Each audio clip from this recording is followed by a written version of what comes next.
নমস্কার, আমি ডক্টর গৌতম নন্দী। আমার চ্যানেলে সকলকে স্বাগত জানাই। আশা করি সকলে ভালো আছেন।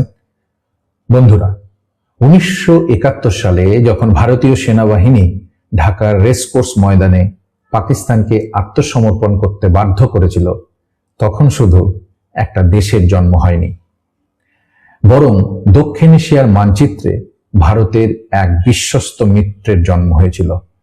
কিন্তু আজ 2025-এ দাঁড়িয়ে একটা প্রশ্ন আমাদের প্রত্যেক ভারতীয়কে ভাবিয়ে তোলে। যে দেশের স্বাধীনতার জন্য ভারতে 3000 সৈন্য শহীদ হলেন, প্রায় 1 কোটি শরণার্থীকে ভারতবর্ষ আশ্রয় দিল, সেই বাংলাদেশে আজ কেন ভারত বিরোধী স্লোগান উঠছে? এর একটা সহজ উত্তর হতে পারে মৌলবাদের উত্থান। হয়তো কিছুটা সত্যি, কিন্তু ভারতবর্ষের তরফ থেকে কি স্ট্র্যাটেজিক বা কূটনৈতিক কোনো ভুল কোনো সময় ছিল না?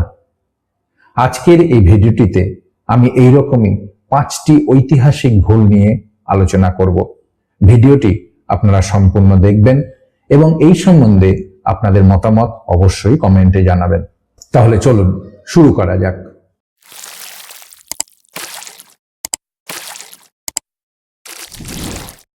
ভুল 1, 1975-এর ইন্টেলিজেন্স ফেইলিওর এবং পলিটিক্যাল ডিমেনশিয়া। প্রথম এবং সব থেকে বড় ধাক্কাটা আসে 1975 সালে, যখন শেখ মুজিবুর রহমানকে সপরিবারে হত্যা করা হয়। ভারত জানত যে পাকিস্তানপন্থী এবং কট্টরপন্থী একটি গোষ্ঠী এই ষড়যন্ত্র করছে। রিসার্চ বলছে, ভারতের গোয়েন্দা সংস্থা রয়ের তৎকালীন প্রধান আর.এন. কাও নিজে ঢাকা গিয়ে মুজিবরকে সতর্ক করেছিলেন, কিন্তু মুজিব তা উড়িয়ে দেন। এক্ষেত্রে ভারতের ভুল কি ছিল? ভারত সরকারের উচিত ছিল মুজিবের ওপর অতি নির্ভরশীল না হয়ে বাংলাদেশের সামরিক বাহিনী এবং আমলাতন্ত্রের গভীরে নিজেদের নেটওয়ার্ক তৈরি করা। মুজিবের মৃত্যুর পর এক রাতেই বাংলাদেশ তার ধর্মনিরপেক্ষ চরিত্র হারিয়ে প্রো পাকিস্তানি লাইনে হাঁটা শুরু করে। ভারত তখন কেবল দর্শক হয়ে দাঁড়িয়েছিল। আমরা আমাদের সব ডিম এক ঝুড়িতে, অর্থাৎ আমরা সমস্ত ইনভেস্টমেন্ট করেছিলাম মুজিবুর রহমানের উপরে, যা ছিল একটা বিশাল স্ট্র্যাটেজিক ভুল। ভুল 2, বিগ ব্রাদার সিনড্রোম এবং ট্রানজিট বিতর্ক। দ্বিতীয় ভুলটি হলো মনস্তাত্ত্বিক। ভারতের নীতি নির্ধারকরা ঢাকাকে সবসময় দিল্লির চশমা দিয়ে দেখেছেন। গঙ্গার জলবন্টন নিয়ে ভারত এবং বাংলাদেশের মধ্যে দীর্ঘদিনের বিরোধ। বাংলাদেশের সাধারণ মানুষ মনে করে ভারত তাদের ন্যায্য পাওনা দিচ্ছে না। বিশেষ করে তিস্তা চুক্তি দীর্ঘদিন ধরে ঝুলে থাকায় বাংলাদেশের মানুষের মনে ভারতের বিরুদ্ধে ক্ষোভ তৈরি করেছে। এছাড়াও বিএসএফ এর গুলিতে সীমান্তে মৃত্যুর ঘটনাগুলোকে বাংলাদেশের মিডিয়া ভারতীয় আগ্রাসন হিসেবে তুলে ধরেছে। ভারত এক্ষেত্রে তার ন্যারেটিভ বা ব্যাখ্যা বাংলাদেশের সাধারণ মানুষের কাছে পৌঁছতে সম্পূর্ণ ব্যর্থ হয়েছে। এক্ষেত্রে যে ভারতীয় বিএসএফ জওয়ানরা অবৈধ অনুপ্রবেশ এবং অবৈধ গরু পাচার রোখার চেষ্টা করছেন, সেই বিষয়গুলো ভারতীয় মিডিয়া বা ভারতীয় সরকার বাংলাদেশের সাধারণ মানুষের কাছে পৌঁছতে ব্যর্থ হয়েছে। আমরা ট্রানজিট এবং কানেক্টিভিটি পেয়েছি ঠিকই, যা আমাদের উত্তর পূর্ব ভারতের জন্য আশীর্বাদ স্বরূপ কাজ করেছে, কিন্তু বিনিময়ে আমরা বাংলাদেশের মানুষের পারসেপশন বা ধারণা বদলাতে পারিনি। ভুল 3, চীনের ডেপথ ট্র্যাপ কূটনীতিকে হালকাভাবে নেওয়া। গবেষণা বলছে 2010 সাল থেকে চীন বাংলাদেশে বিলিয়ন বিলিয়ন ডলার ইনভেস্ট করেছে। চট্টগ্রাম পোর্ট থেকে শুরু করে বড় বড় ব্রিজ সবই চীনের টাকায় বাংলাদেশে তৈরি হয়েছে। ভারত এক্ষেত্রে ভুল করলো কোথায়?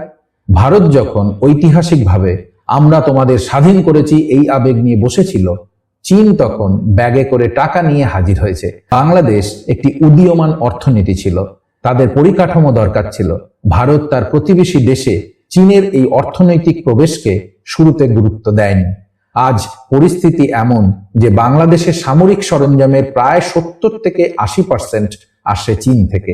ভারত তার নিজস্ব আঙিনায় চীনকে গোল দেওয়ার সুযোগ করে দিয়েছে। ভুল 4, অভ্যন্তরীণ রাজনীতি এবং পররাষ্ট্রনীতি। ভারতের অভ্যন্তরীণ রাজনীতির অনেক ইস্যু, যেমন এনআরসি, কা এবং বর্তমান সময়ে এসআইআর, এইসব নিয়ে ভারতীয় রাজনৈতিক নেতাদের বিভিন্ন কুরুচিকর মন্তব্যের ফলে বাংলাদেশের অনেক মানুষের মধ্যে অসন্তোষ জমা হয়েছিল এবং কিছু ক্ষেত্রে তাদের আত্মসম্মানেও আঘাত করেছে। কূটনীতিতে একটা কথা আছে, আপনার অভ্যন্তরীণ কথা যেন আপনার প্রতিবেশীকে শত্রু না বানায়। ভারতীয় নেতারা তাদের ভোট ব্যাংক সামলাতে গিয়ে বিভিন্ন রকম যে কুরুচিকর মন্তব্য করেছে, তার ফলে বাংলাদেশিদের মনে একটা তীব্র অসন্তোষ জমা হয়েছে। আর এই সুযোগটাই নিয়েছে জামাতে ইসলামী এবং অন্যান্য ভারত বিরোধী শক্তিগুলো। তারা প্রচার করতে শুরু করে ভারত হিন্দুদের দেশ এবং তারা মুসলিমদের শত্রু। ভুল 5, স্টেক হোল্ডার ম্যানেজমেন্টে ব্যর্থতা। সব থেকে বড় কূটনৈতিক ভুল হলো ভারত গত 15 বছর ধরে বাংলাদেশের শুধুমাত্র একটি রাজনৈতিক দল আওয়ামী লীগের উপরে বাজি ধরেছে। একটি সুস্থ কূটনীতিতে সরকারি দল এবং বিরোধী দল উভয়ের সাথেই সম্পর্ক রাখা জরুরি ছিল। ভারত বাংলাদেশে কোনো শক্তিশালী অল্টারনেটিভ বা বিকল্প বন্ধু তৈরি করেনি। ফলে যখনই বাংলাদেশে রাজনৈতিক পরিবর্তন আসে বা আসার সম্ভাবনা তৈরি হয়, তখনই ভারত একা হয়ে পড়ে। বিএনপি বা অন্যান্য দলের সাথে ভারতের দূরত্ব বাংলাদেশকে আরো বেশি পাকিস্তান বা চীনের দিকে ঠেলে দিয়েছে। বন্ধুরা, বাংলাদেশে এখন ধর্মীয় মৌলবাদ চূড়ান্ত পর্যায়ে পৌঁছেছে। সেই সমস্ত ধর্মান্ধ মানুষগুলোর কাছ থেকে এটা কিছুতেই আশা করা যায় না যে তারা কৃতজ্ঞতা প্রকাশ করবে ভারতবর্ষের প্রতি। 1971 সালে যে দেশটার জন্মের পেছনে সবচেয়ে বেশি সাহায্য করেছিল ভারতবর্ষ, সেই দেশের প্রতি আজ তারা বিরূপ মন্তব্য প্রকাশ করেন। কয়েকদিন আগেও বাংলাদেশের এক উঠতি ছাত্র নেতা ভারতের নর্থ ইস্টকে ভারত থেকে বিচ্ছিন্ন করে দেওয়ার হুমকি দিচ্ছেন। এই সমস্ত কাল্পনিক হুমকি ভারতের কিচ্ছু যায় আসে না, কারণ ভারত এখন সুপার পাওয়ারের দিকে ধীরে ধীরে এগোচ্ছে। তবে আপনার প্রতিবেশীর সঙ্গে সম্পর্ক ভালো থাকলে আপনি ভালো থাকবেন, প্রতিবেশীও ভালো থাকবে। ঠিক তেমনি প্রতিবেশী দেশগুলোর সঙ্গে কোনো একটা দেশের সম্পর্ক ভালো থাকলে, ভারতের যদি সমস্ত প্রতিবেশী দেশের সঙ্গে সম্পর্ক ভালো থাকে, আমরাও ভালো থাকবো, তারাও ভালো থাকবে।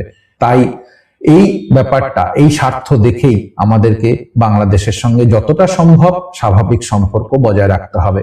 ভারতবর্ষে যে সমস্ত রাজনীতিবিদ আছেন এবং কূটনীতিবিদ আছেন, তারা সেই দিকে নিয়ে যাবেন বলেই আমি বিশ্বাস রাখি। এই আশা রেখে, এই বিশ্বাস রেখেই আজকের ভিডিও শেষ করছি। নমস্কার।